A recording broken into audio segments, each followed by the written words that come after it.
Good morning. I'm glad I can't see you guys this morning because I'm really nervous. So just so you know, though, I did have my guys check the computer, and there are no thunderstorms in the area, so we don't have to worry about that bolt of lightning this morning with me speaking at Lumen Newman, right? So I've been at Elon my whole life. Like Jan said, I graduated from here in '86. And it's been quite the journey. It's changed a lot, and I guess in reflection, I've changed just as much as it has. Back when I first began, back in the day, I was a much different person than I am now. I was a much bigger guy. I'd been in bodybuilding and powerlifting my whole life, and I had the reputation for being able to move and do about anything. I made that transition from student to staff person to go-to guy, and I relished in that. And I strutted around here like I was something else. I felt like Superman every day, and I'm going to be really honest with you. There's days I miss Superman. I miss it. I was diagnosed with childhood macula in the first grade, and the doctor said the damage is done and you're free to go. It's going to stay that way and you don't have to worry about it. And so I didn't. And it stayed that way. Nothing changed, and I went on about my business, and quite honestly, I could do anything I think that I wanted to do except for drive a car.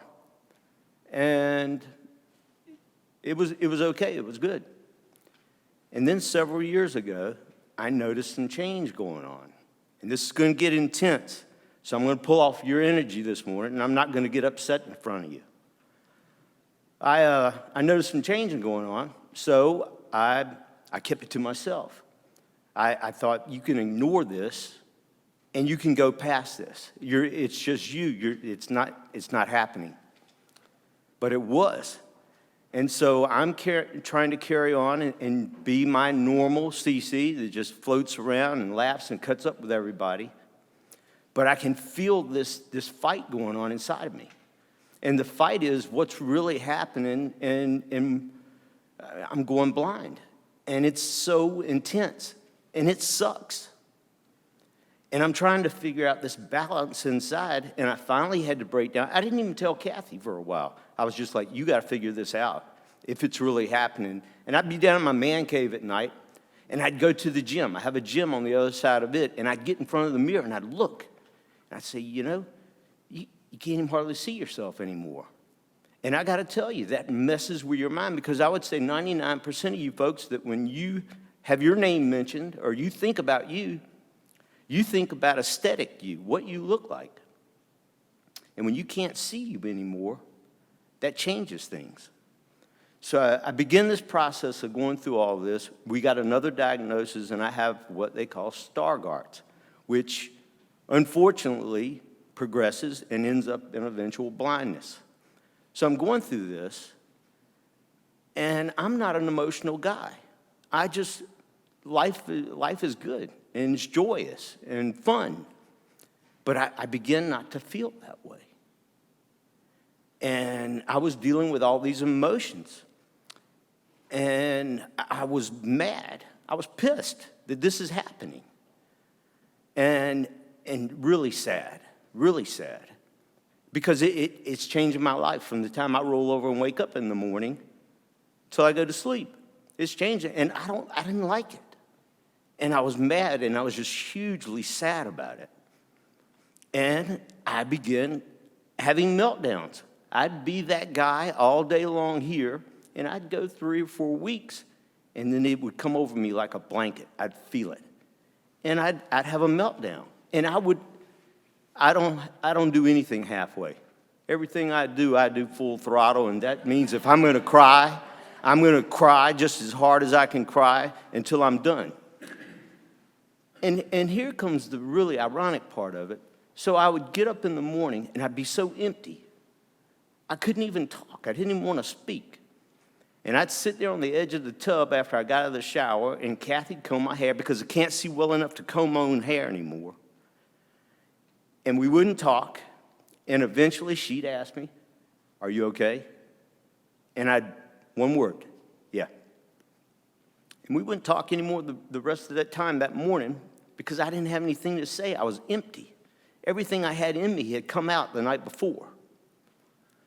And it's the same way every time. I'd be on my way out, and I'd tell her I was sorry, because I was sorry, because this person is having to watch this guy who's never cried in front of her in his life have these attacks. And she would say the same thing every time. "You don't need to be sorry. I understand." And so I'm going through these crying jags, and I got to tell you, not being able to see, it messes with your mind. You ever tried to eat a plate of food that you can't see in front of you? Or I got one for you. I poured coffee into a coffee mug the other day, had the coffee, the right mug and everything, and had the thing upside down. And you have to ask yourself, wow, can't believe this is going on. This is so intense. And I'll be real honest with you. It got really intense, and I told Kath, I said, "I'm going to be really honest with you because I'm that fix-it guy. I'm always the guy that goes, 'I got it. Don't worry about it. I got this.'" And I told her, I don't have this.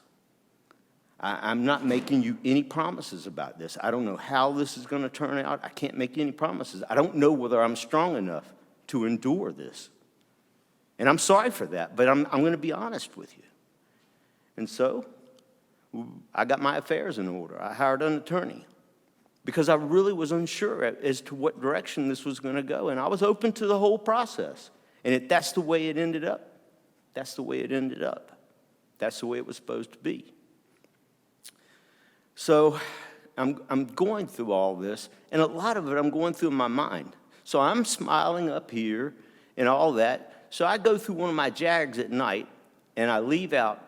And from the time I lock my front door, the 20 seconds it takes me to get down the sidewalk and out to the truck where one of my men are picking me up, I've got to make that switch. Because my men, they're used to see.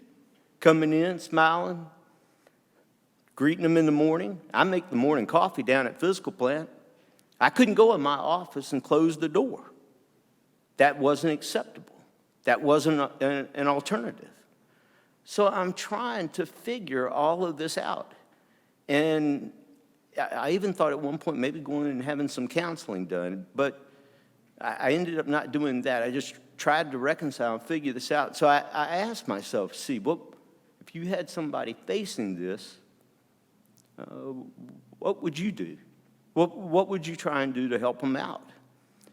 And I'm a firm believer that with death comes life. And there's a song out now that talks about the ocean, and with every wave that comes in, there's one that's got to go. And so I thought, maybe I would ask that person, so you're going through this.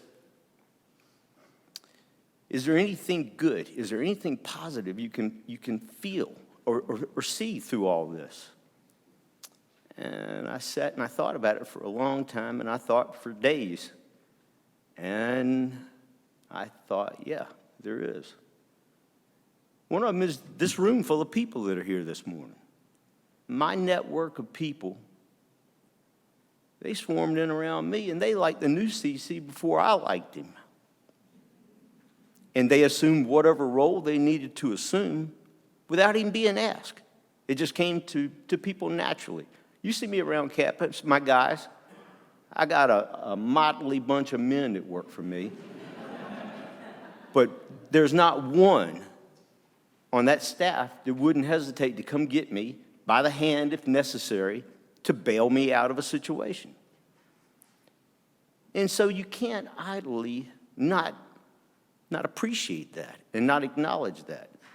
And I thank you, men. I know you're out there. Thank you publicly for what you do for me. I love every one of you. And I asked myself, what else? There's bound to be more that you can get from this situation. And I've changed. And I'll tell you how. I'm more patient. I'm more compassionate and understanding and less judgmental. And I love you guys for who you are. Not what you look like, but how you interact with me. And I'm on the path that I needed to be on to figure this whole thing out. And you guys, I had so many phone calls from folks saying, hey, I'm going to be there. I talked to a lady yesterday, and she says, I'm going to see you tomorrow. And I'm like, I've checked workflow. I don't have a setup for you tomorrow. She says, I'm coming to see you at Lumen Newman.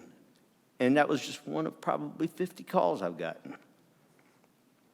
And that says something about the people in this room and the people on this campus and the people in my life, you know. I tease people, and I have this saying, you know. I wasn't ever selected to play touch football or softball or anything like that. I was always the guy left standing. And now I don't go to that room and look for somebody to sidle up next to just so I don't have to stand there by myself. People come and talk to me. I tell people, you know, I didn't play group sports and that kind of thing, and now I'm the quarterback for the best team in the league, and that's the moving and setup department. And I love it. I love being part of this. It'd be easy for me to go home, draw a disability, but we're still winning games, man. I don't want to be out of the game. I enjoy it. I've never got up one time and come to Elon that I didn't enjoy coming here and look forward to it. Working's a privilege, man. It's not a bondage, it's a privilege. So I've gone through this. Thank goodness I've gone through the hard part in front of you guys because I was worried I was going to get upset. Thank you for sending me your energy to keep that from happening.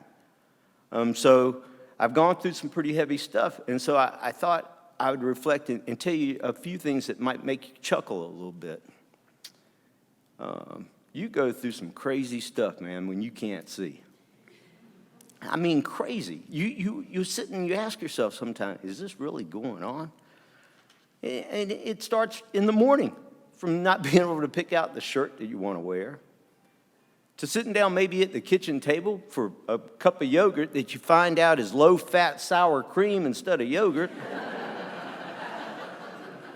And it goes on. Getting in the wrong buggy, saddling up somebody, it's the wrong person. I mean, and growing up as a kid, I was so scared to be that, to be normal, you know, natural, because I wanted to be like everybody else.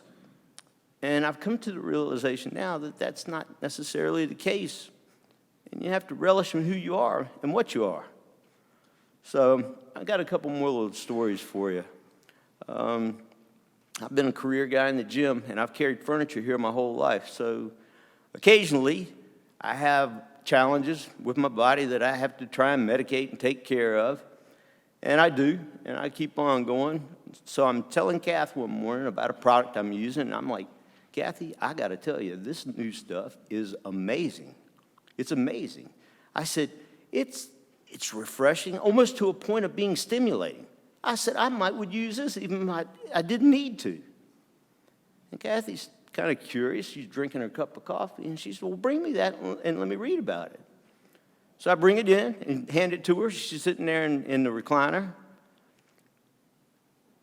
And she says, C.C, you understand, this isn't Preparation H, it's Sensodyne toothpaste.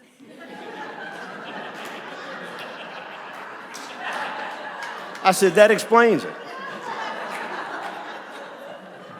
There you go. I mean, what do?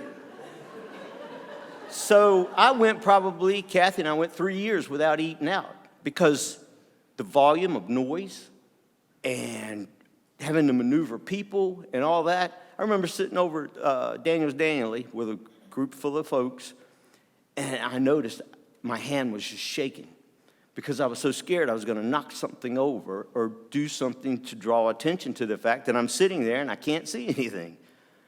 And so we went a long stretch. And of course, we had food, but it was carry out, where I didn't have to go in and figure all that out. So I'd been told about this new Asian buffet over in the mall. And I told Kathy, I said, man, we ought to try that and just go in and make a couple trays. So we're pre-gaming outside the place, trying to think, all right, can we do this? And we venture in, we get our tray, and go to the bars. And Kathy knows what I like, and so I'm just going with it, trying to stay close, and as she's spooning out her food, I just stick my tray down and let her put some on mine. So I'm standing there, and she's scooping out food, and I stick my tray down and smile, no response. And I'm like, wow, she is in the zone, man. So I nudge her a little bit and smile and put my tray down. And about that time, Kathy hollers at me from across the bar. She's on the other side, and I'm that strange woman I'm trying to get food from. She screams, and I look at the lady, and so it goes on and on. I could tell you 100 things, and I can make you laugh and look like the biggest idiot in here all day long. And I would grant, that you folks, there's not many of you in here probably going blind, but there's not anybody probably sitting in here that doesn't have a life challenge. And that means yourself or a friend or a loved one who's going through problems with sickness or injury or financial woes or relationship woes. Life challenges come in a number of different ways. And I come to you this morning this way so you hopefully connect with you, and as you go through your challenges and that kind of thing, that you stay hopeful and stay strong and resilient and power on through. And that's what I'm trying to do with this that I'm going through right now. As a result of this new change that I'm going through, I'm listening to much heavier music now, which helps me through my workouts. And Jan asked me, I have a confession. I've never been to Lumen Newman, so I don't know how I'm doing this morning. This is all uncharted territory. But Jan mentioned about music, and I'm not going to have somebody come in and sing or play a piano. So I had to figure out one of my metal songs that didn't have too many curse words in it that I could play for you this morning, and at the same time maybe have a little bit of a message. So I picked out a song, and it's called Waking Lions. And it's about being faced with adversity and challenges, but not giving up and pushing through and powering through. And so I brought that here this morning. Jan's going to play that. And I'm going to go sit down because I don't want to stand here idly while you guys look at me for 3 or 4 minutes. And then I'm going to get back up, and I have one more thing to share with you. And it's going to blow your mind. It's going to blow your mind. I'm going to tell you something in about 4 minutes that's going to blow your mind. I'll guarantee you. So stick around for a couple minutes. We're going to go through this song, and then I'm going to tell you something really, really incredible. All right?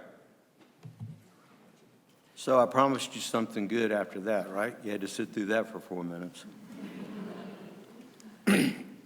So all during this progression that I've been going through, this is honest. I never said, why me? Or am I being punished? Or anything like that. Matter of fact, I never asked the God to be fixed or to fix this, because I'm going to be really honest with you. Most of my life I've been a non-believer, and that put me outside the circle sometimes and made people uncomfortable with me. But spirituality was something that I couldn't lie about, and I just hadn't gotten it to that point, and it made folks uncomfortable. But I had to be honest, that's way too big a thing in life to lie about or to fudge. So this miraculous thing happened to me. I got a gentleman on my crew that I actually went to school here with, and we lived together. His name's David Donahue, Dee and C.C. And he left after graduation, went back up north, started a business, started a family, And we stayed in touch, not every week or every month, but we stayed in touch. He and his wife decided they wanted to relocate back to this area. And so they went on a house quest and that kind of thing. And luck be had that I had a position open on my crew. And I offered D a job. And he took it happily because he wanted his kids to go to Elon. And one of them was almost that age. So things were falling into place. And during the summer, his wife and kids would go back up north and they'd work and hang out with friends from the past and that kind of thing. Well, they'd gone up for the summer and they were one day from coming back. And Michael, Dee's 15-year-old son, got hit by a big utility truck on a moped. And he didn't make it. And it just threw our department into a tailspin because especially me, he called me Uncle C. And I just couldn't rationalize how something like that could happen. So Dee and I are talking, and we're having some bad spells back and forth over the phone where we're upset and that kind of thing. And Dee called me at work. Of course, he rushed up north the next day, and he was keeping me posted as far as what was going on, where were they at, and what things were going on. And with this terrible loss, they were looking for something. They were just struggling. And the mom, Lisa, and Megan, who actually goes to school here now, they decided to go see a medium. And that's a person that can connect with people that have moved on. And D wears his emotions on his sleeve. If you can see he's not in a good space, you can see it. And he wasn't particularly happy about being at this place, but he went to support Megan and Lisa. And Dee has this on audio tape. But they're up north in Massachusetts, sitting with this medium, and the medium says, I'm glad you folks are here because Michael's got a lot to say. One of the first things that came out of that medium's mouth, she looked at Dee and she asked him, who is C.C? And he's telling me this at my 9:30 break on the phone. And I can't talk. I don't know what to say. And she goes on to say, Michael wants you to tell C.C. thank you. He wants you to tell C.C. that if he's made it as far as he has with the challenges growing up and stuff that he's faced, I've lived a charmed life. I know I could have achieved anything. He inspired me. And I got to tell you, that changed my life. I've been looking for just something to push me to that point that I would acknowledge there is something bigger than here, bigger than this room. And Michael became my guardian angel and probably maybe saved my soul because he made me look at the world in a different way. And for that, I publicly thank you, Michael, and thank you for being my guardian angel. And I hope you folks walk away with that. And that doesn't mean you're going to sit beside me on your pew in church on Sunday morning. It's not going to be that way. But it did enhance and change my life forever. And I'm going to conclude this morning by saying how special this has been for me. This is my safe haven over here. Like Jan said, I'm here every day. And no matter how much the phone's blowing up and how much I got going on, I come over here and I breathe. And the folks here, Jan, and the Amy's that are sitting out there, and Mayor, and I'm not going to remember everybody, but Carrie and Julie. This is an amazing place over here, and if you get a chance to visit, there's some amazing people over here. I value these relationships, and I owe Jan $100 for what she said at the beginning of all this. So, but thanks all you folks for coming out. It was amazing to have, I guess there's a pretty big crowd here, but I appreciate the opportunity and hope I shared some insight with you, a little bit more about me than probably some of you wanted to walk away with this morning. But anyhow, I've enjoyed this. Whew, I'm glad it's over.